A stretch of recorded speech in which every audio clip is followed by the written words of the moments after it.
पीछे रवाना।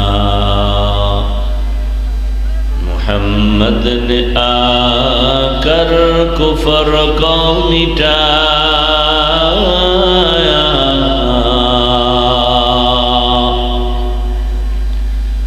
मोहम्मद ने आकर कुफर को मिटाया,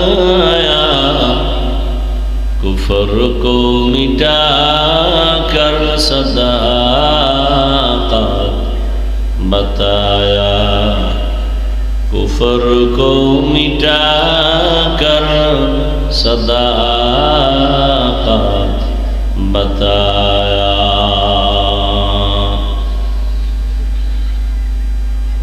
বাইতুল হাফিজ কর্তৃক আয়োজিত আজকের এই ওয়াজ মাহফিল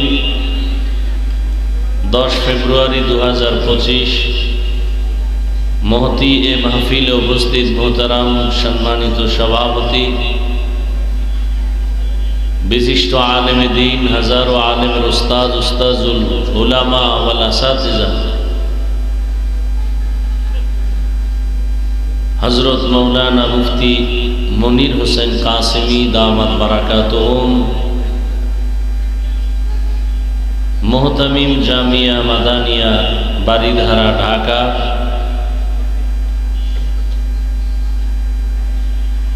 অত্যন্ত গুরুত্বপূর্ণ অল্প সময় দিক নির্দেশনামূলক আলোচনা রেখেছেন। উলামায়ে কেরামদের কথাগুলো সহি তরিকায় সকলকে আমল করার তৌফিক দান করেন।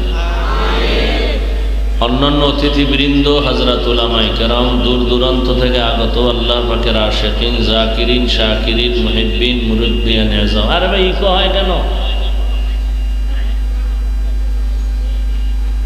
রিভাব দাও।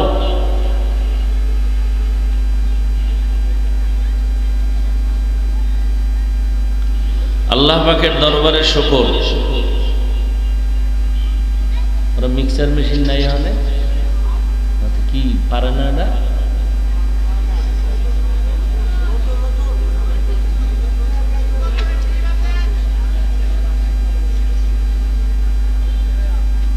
যে আল্লাহ আমাদেরকে সুস্থ রেখেছেন এবং পৃথিবীর শ্রেষ্ঠ মজলিস, উলামায়ে আহলে হকের মজলিস, গুনাহ মাফের মজলিস, তওবা কবুলের মজলিসে আসা বসার তৌফিক দান করেছেন। নেয়ামতের শুকর আদায়ার্থে ইমানের আওয়াজকে উঁচু করে এক আওয়াজে উচ্চ কণ্ঠে সকলেই কালিমাতুশ শুকর উচ্চারণ করি আলহামদুলিল্লাহ। তুমি ইকোটা বন্ধ করতে পারো না? ওখানে লেখা আছে না ইকোটার বন্ধ করো। রিপিট হয় কেন কথাটা বারবার?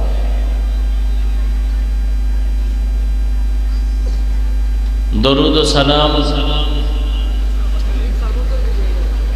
সৈয়দুল মুরসালিন রহমাতুল লিল আলামিন, শফিউল মুজনিবিন, খাতামুন নবিয়্যিন, সৈয়দুস সাকালাইন, ইমামুল মুরসালিন, শফিয়ে আযম, রাসূল আকরাম, রহমতে আলম, নবিয়ুল আরব আল আজম, হাবিবে কিবরিয়া, আশরাফুল আম্বিয়া, সৈয়দুল আম্বিয়া, হযরত মুহাম্মদুর রাসূলুল্লাহ সাল্লাল্লাহু আলাইহি ওয়া আলিহি ওয়াসাল্লামের উপর। ভলিউম বাড়াও, আর কিছু দরকার নাই, সব আউলা ভাষা শেখ।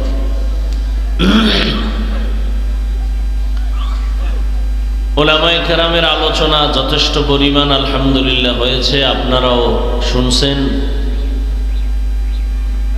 আমি আপনাদের দোয়া নিতে আসছি এবং সংক্ষেপ দু চারটি কথা বলার জন্য কোরআনে হাকিমের এক আয়াতে কারিমা, রাসূলের হাদিস থেকে একটি হাদিস পড়েছি। ইখলাস ও রুহানিয়তের সমন্বয়ে সহি নিয়তে, সহি তরিকায়, সহি কিছু কথা আমাকে বলার মতো, আপনাদেরকে শুনবার মতো দয়াময় আল্লাহ তৌফিক দান করেন। ওয়া আম্মা মান খাফা মাকামা রাব্বিহি ওয়া নাহান নাফসা আনিল হাওয়া ফাইন্নাল জান্নাতা হিয়াল মাওয়া। আল্লাহ বলেন, আমার আদালতে দাঁড়াইয়া হিসাব দেওয়ার ভয়ে দুনিয়াতে যারা গুনাহ থেকে নিজেকে বাঁচায় রাখবে, আল্লাহ তাদেরকে বিনা হিসাবে জান্নাত দিয়ে দিবে। নবীজি বলেন, ইত্তাকিল মাহারিম তাকুন আবাদান নাস।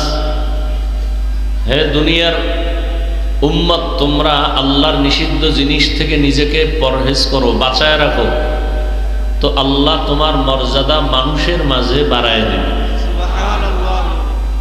মর্যাদা কে বাড়াবেন? আল্লাহ। মানুষ দুনিয়াতে আসার আগেই কিন্তু আল্লাহ মর্যাদাবান করে মানুষকে বানাইছেন।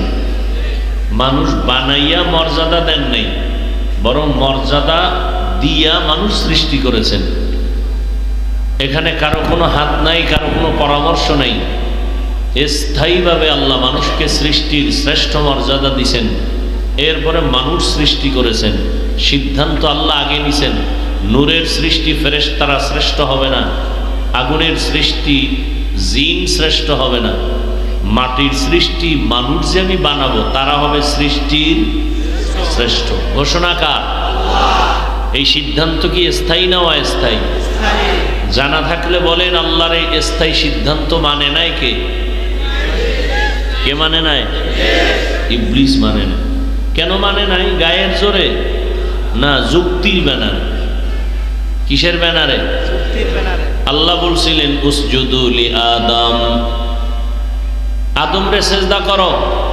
ফাসাজাদু ইল্লা ইবলিস, সবাই সেজদা করলো, কে করে নাই? ইবলিস। এই ইবলিস সেজদা করলা না কেন? ইবলিস বলে আমার যুক্তিতে মেলে না। কি যুক্তি তোমার? বলে খালাকতানি মিন নারিন ওয়া খালাকতাহু মিন তিন, আমাকে আপনি সৃষ্টি করেছেন আগুনের দ্বারা, আদমকে বানাইছেন মাটির দ্বারা। মাটির গতি নিচে, উপরে যতই মারে নিচে আসবে, আর আগুনের গতি যতই দাবায় রাখবে উপরের দিকে যাবে। তাহলে আমার গতি উপরে, আমি নিচু হব কেন? আদম উল্টা আমার সেজদা করবে, আপনি উল্টা হুকুম দিলেন আমি ওরে সেজদা করব। এটা যুক্তি হলো? যুক্তিটা সুন্দরভাবে মিলাই দিছে, কিন্তু এখানে কারবার চলে মালিক আর গোলাম। মালিকের হুকুমের সামনে গোলামের কোনো প্রশ্ন চলে না। প্রশ্ন করাটা বেয়াদবি। প্রশ্ন করা কি? কোনো যুক্তি চলবে? আমার দেশে আল্লাহর এক বান্দি যুক্তি দেয়, যুক্তি দিয়া বলে যে একচাটিয়া নারীর উপরে পর্দার হুকুম, এটা তো ঠিক না। আবার ইদানিংকালে শুনতেছি কিছু কিছু দেশের দামি দামি নারীরা তারা একমত হয়ে ময়দানে নামবেন। তাদের মূল থিম কি? বলে যে বৈষম্য দূর করতে হবে।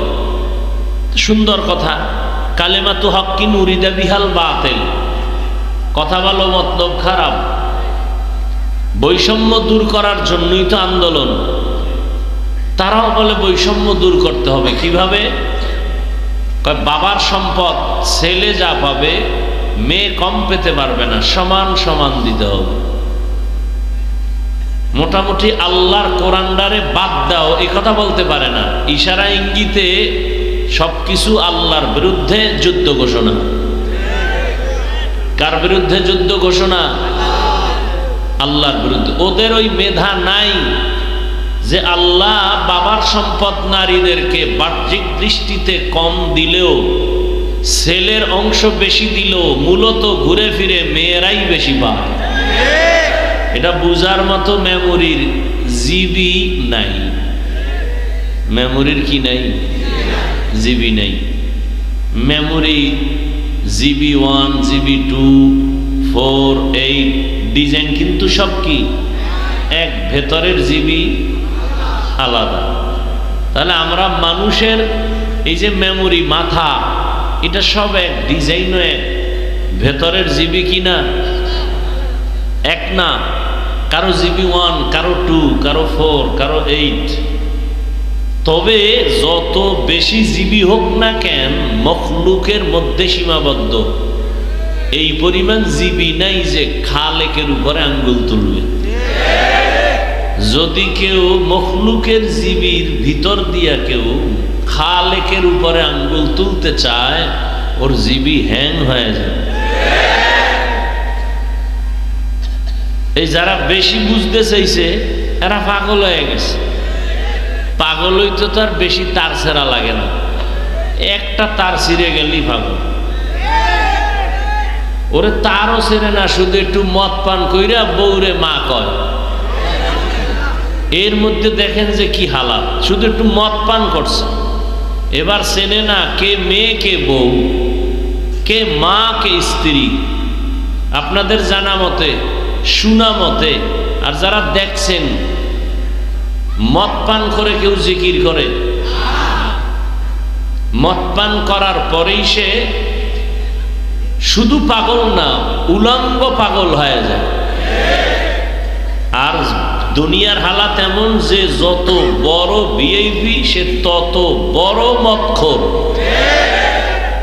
দুনিয়ার লাইনে যে যত বড় ভিআইপি সে তত বড় সুদখোর। কত বড় ভয়ঙ্কর! জমিনে ক্ষেতের মধ্যে পোকায় ধরে না, কথা বল না কেন? এই কয়েকটা সুদখোরের নাম লিখে ওখানে ছাইরে দিলে আর পোকায় তো নয়, ভয়। কোনো ধান খেতে পোকা আসবে না সুদখোরের নাম নিয়ে যদি ওখানে টানায় দেয়।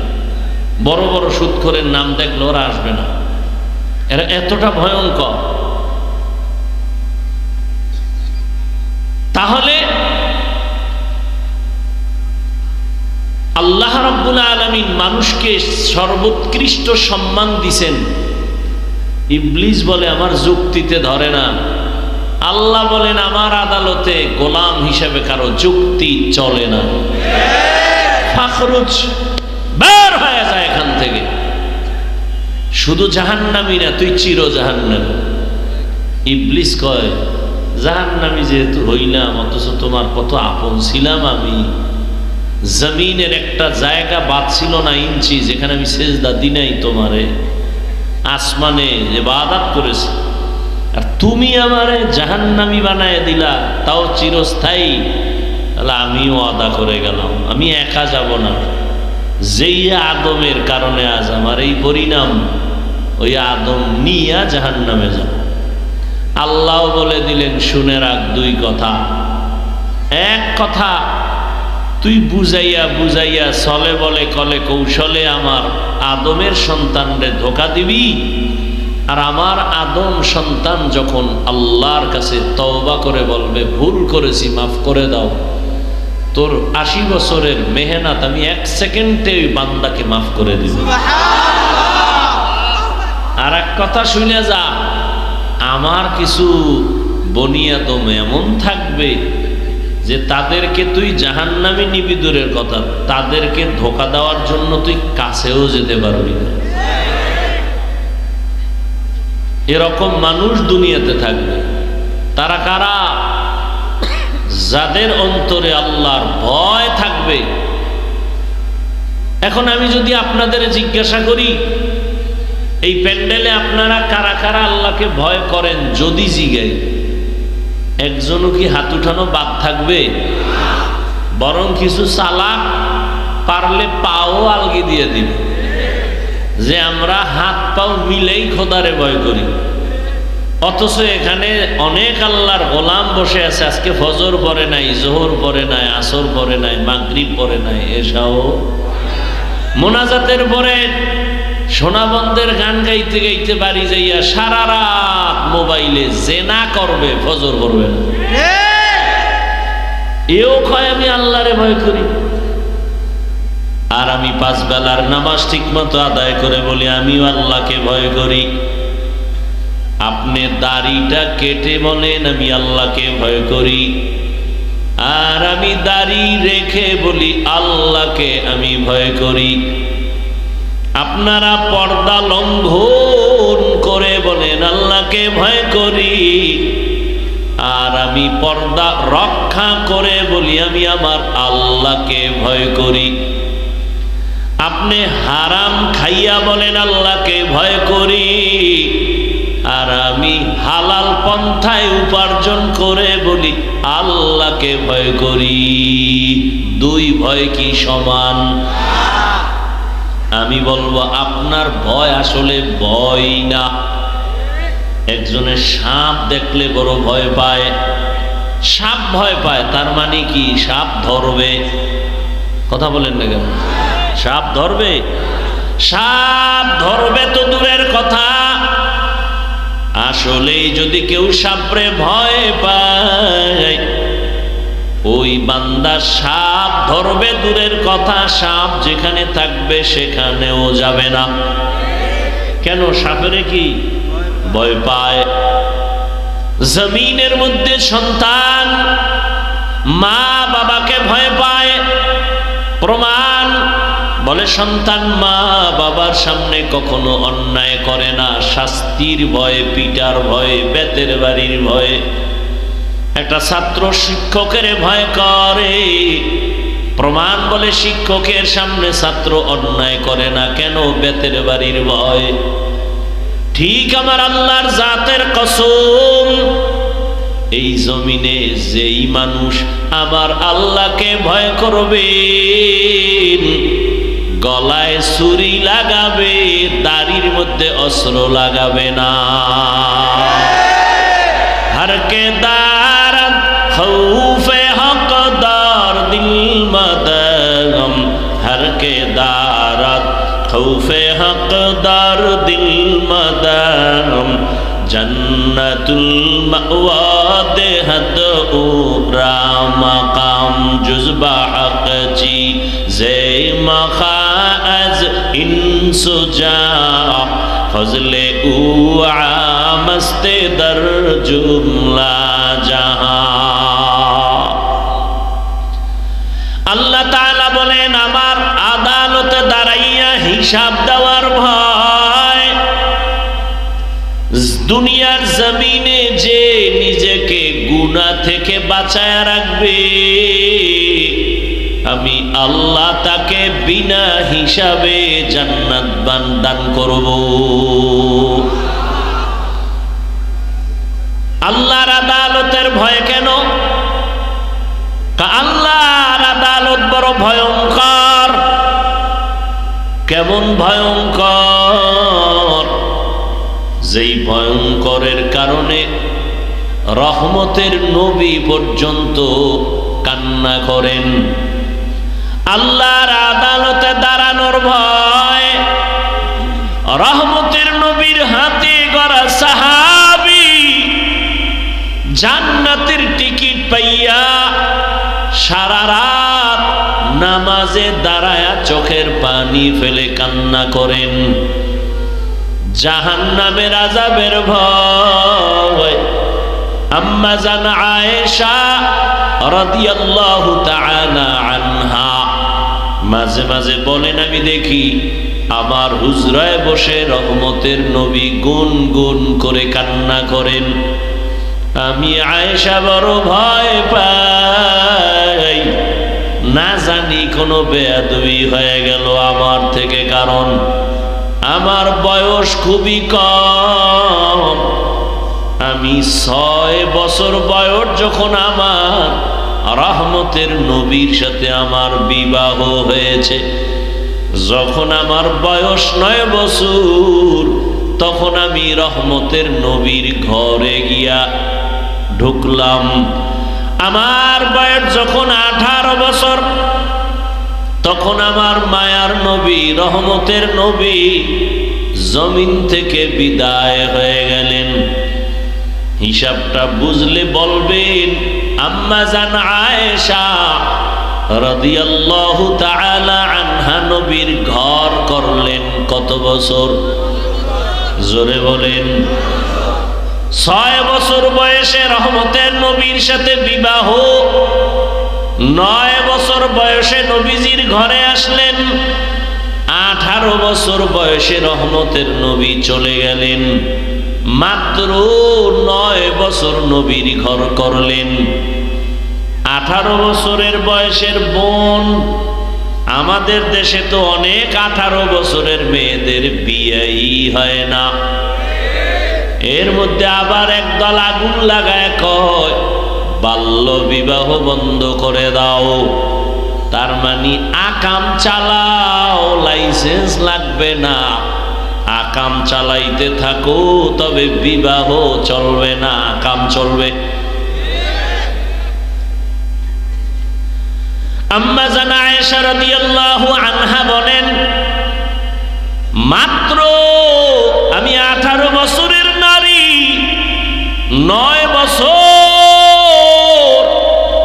রহমতের নবীর ঘর করে রহমতের নবীর দোয়া পাইয়া কি হয়েছি? আম্মা জান আয়েশা বলেন, আমি 2000-এর উপরে হাদিসের হাফেজা হয়ে গেছি। কয় হাজার? আপনারা পারেন কয়শো? কথা কন না কেন? আপনাদের ঘরের মহিলারা একটাও না, একটা হাদিস না পাইরা আপনি আহলে হাদিস হন কেমনে? জিন্দেগি মে বন্দেগি তু করনা হে, জিন্দেগি মে বন্দেগি তু করনা হে,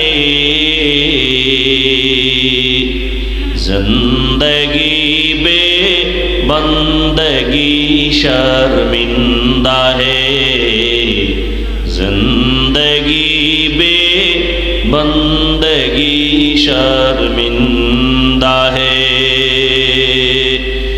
दुनिया में हो दुनिया का तो लोबगार ना हो, बाजार से गुजर हो खरीदार ना हो, ये दुनिया एक मिसल कागज फूल है, ये दुनिया एक मिसल कागज फूल है, जिंदगी में बंदगी तू करना है, जिंदगी में बंदगी तू करना है, जिंदगी बे बंदगी शर्मिंदा है, जिंदगी बे बंदगी शर्मिंदा है, जिंदगी में बंदगी कुन बंदगी, बंदगी बे जिंदगी शर्मिंदगी। अम्मा जान आयशा रादियाल्लाहु ताआला आनहा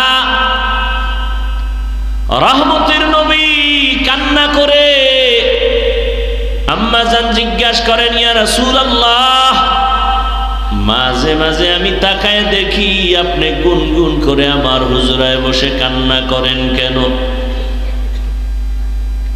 রহমতের নবী বলেন, হে আয়েশা, 3টা কঠিন কষ্টের কথা যখন আমার মনে হয় আমি চোখের পানি ধরে রাখতে পারি না। এক, আমার অন্তরে যখন খাদিজার কথা মনে পড়ে যায় আমি চোখের পানি ধরে রাখতে পারি না, কারণ ও আয়েশা, তুমি আমার সুখের দিনের বিবি, খাদিজা আমার দুঃখের সময়ের